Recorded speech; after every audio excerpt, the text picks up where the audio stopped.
Representative Wilmot?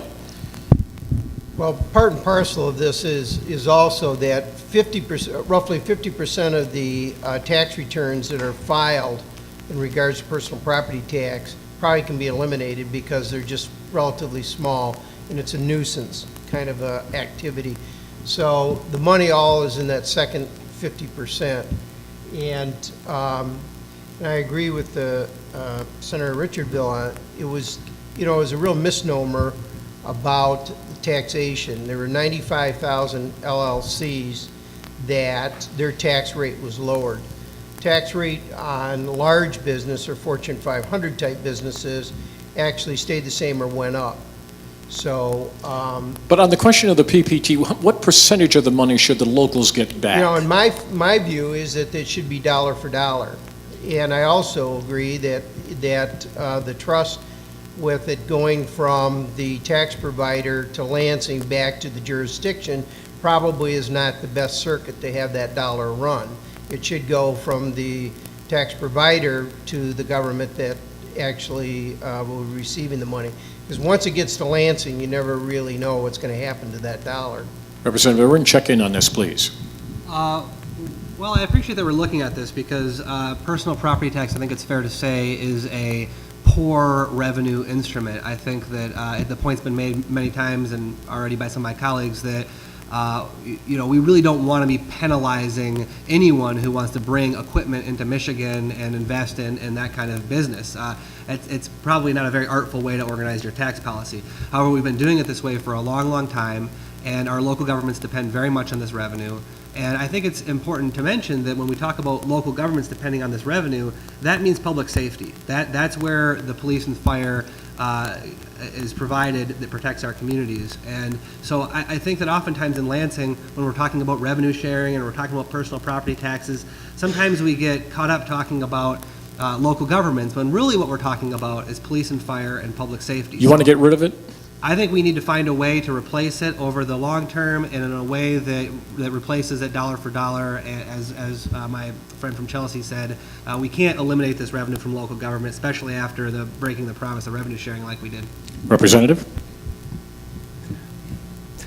I think I would be more supportive if I could be convinced that that this is an issue that really seriously impacts whether a company stays or goes or expands or does not expand.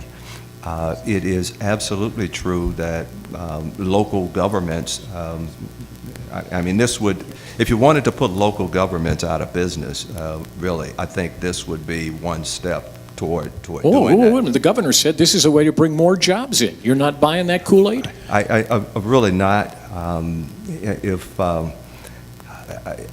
mean, the number one thing that I think all the research shows when you're talking about locating a company, particularly manufacturing, look to workers and the skill levels of workers. The tax piece is at least down third or fourth on the list. So while I'm willing to be open-minded about this, I'd like to be convinced. Okay, you're a no right now, but Correct. for the right price, you could be a yes. Right. All right, Representative Olson? Well, let's first put this in perspective. Many of us ran last year because we wanted to improve the business climate to create jobs, and eliminating the Michigan business tax was one of the first steps that we felt needed to happen. And after we've done that, the ranking of Michigan as far as competitiveness among the various states in terms of attractiveness to bring a business in the state has risen. And I don't remember exactly what rung we would then raise to if we eliminated the personal property tax as well. So from a competitiveness standpoint, that is one of the driving reasons for wanting to eliminate the personal property tax. Because of the impact on local governments, I do believe there needs to be a replacement revenue. Dollar for dollar? That would be my preference. Partly because the impact on municipalities are so different, and some it's so little, and some it's 50% of their budget, and to say that a locality is, well, just tighten your belt, 50% cut, and that's just not realistic. And I don't even think just a phase-in process to absorb 50% is even reasonable. So I would like to see a replacement. Particularly when we look at the remainder of the source of revenue for most local governments being, just the property taxes. When you see the dollar values or the values of property gone down, municipalities already greatly squeezed. So to do this would really, twist the knife, I would say, for a lot of municipalities. So Senator Richardville is simply misguided.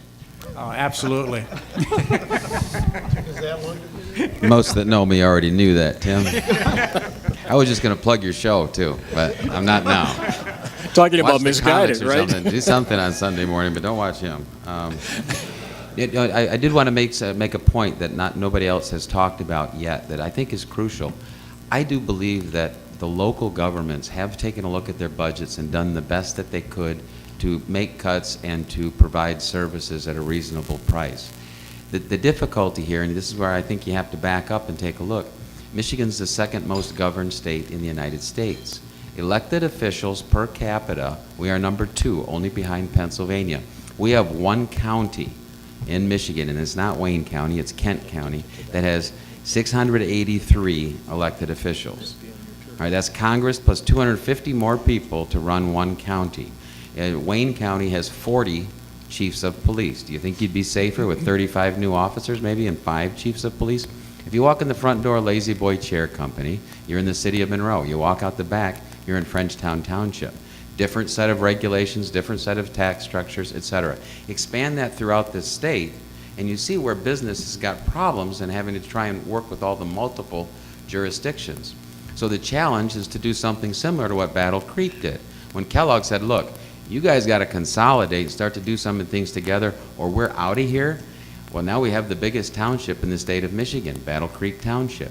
And we have to take a step back and say, can we afford all of these silos, or should we start to put some enabling legislation, not to force it, but to encourage more consolidation? Well, just why don't you force it? Why don't you introduce a resolution to cut down the number of townships if you're so strong on this? Well, that's out there, babe.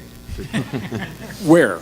It's in, I don't know what committee we put it in, probably local government, but yeah, that's being talked about. Road commissions being incorporated into county government instead of a separate elected official, elected kind of a setup, some of the 911 places. There are some people that are starting to move in this direction. We're going to first try and encourage it, but we just can't afford that structure of government in Michigan anymore. But with all due respect, the last 2 governors tried to encourage that and came up with a fat 0. How much time are you going to give these guys? I'm not going to talk about that dog ear crap, I'll tell you that right now. It's going to be in real time. We're going to work on it, yeah. All right, how many people on the panel agree with his position that we got too many levels of government? Raise your hand on the panel. Okay? All right, so what do you want to do about it?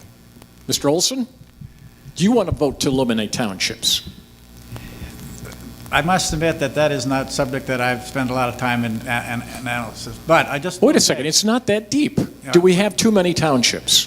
I would say probably yes, but when I was in 1967 in high school, I was part of a government class project in which one of the major topics was governance in Michigan, and one of the primary problems that was identified in 1967 is we had too many governments. Because our system was designed for the horse and buggy age when you need to be within 6 miles of your government seat so that you could ride there on your horse. Well, in 1967, they thought that was probably an outdated thing. And it's been quite a few years since 1967, so I think there are some consolidations that could happen. I lived for 11 years in the state of Washington and 8 years in the state of Minnesota, in which there were county governments. That worked just fine. So I think there's lots of room, but exactly the recipe, I don't have that recipe. But if a bill came over from the Senate to reduce the number of townships, now give him the microphone back, please, would you vote to reduce the number of townships to a number to be decided through the legislative process?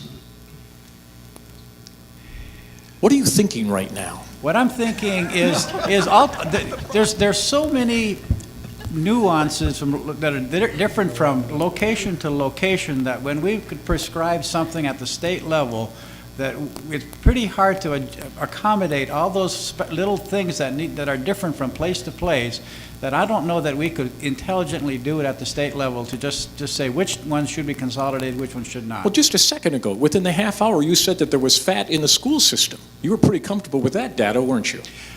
Yes, and when I looked at the 43, House Bill 4306, which would require the bidding out of support services in schools, what I really pushed for in the House Education Committee as well is that they didn't have to contract out, but that would be a local decision, but they would need to bid out, and so that they could make a intelligent, informed decision whether they in fact would save money and whether there are other factors that might override that. So I left it to local control in my push there. So if local townships want to eliminate themselves, that's fine. Well, No, Tim, let me just clarify this real quick, because I think there's a little bit of confusion.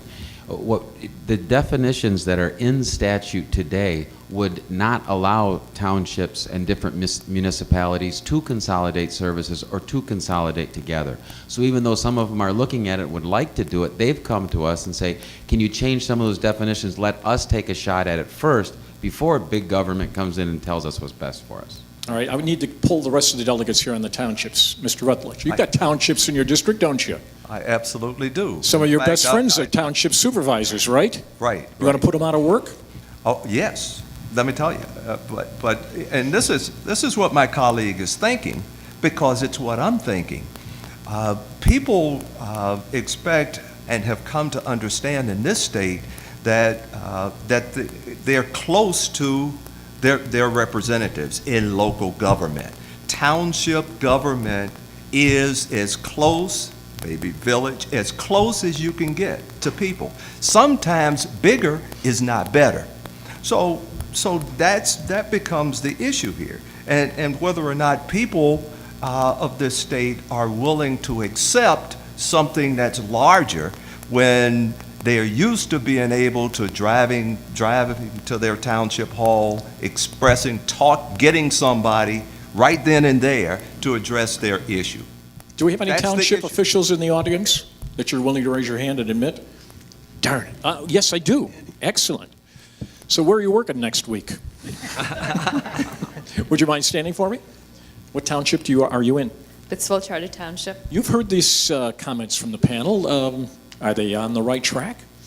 I'm going to agree with what Representative Rutledge just said. We are the front lines of public service. We are there for our public on a daily basis. So if there is to be any dialogue or movement in terms of talking about any consolidation of services, I think it has to be very well thought out, and it has to be very deliberative. Public safety and as well, the 911 services that we provide, an additional array of services that we know and we have the pulse of the people. I think it's not replaceable. I don't agree with that at all. Isn't this just another example how all those people in Lansing know better than you do?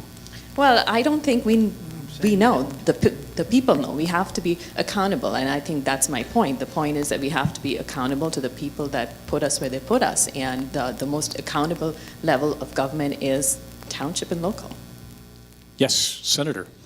Well, I would just say, there's some number like 1,270 townships in Michigan, and some of the ones that are here in our backyard are as big or bigger than some of our cities. They're well-run. They are providing a plethora of services for their constituents. When we looked at this issue 2 sessions ago, I think 4 years ago, we were looking at, we also still have townships that have less than 5,000 people.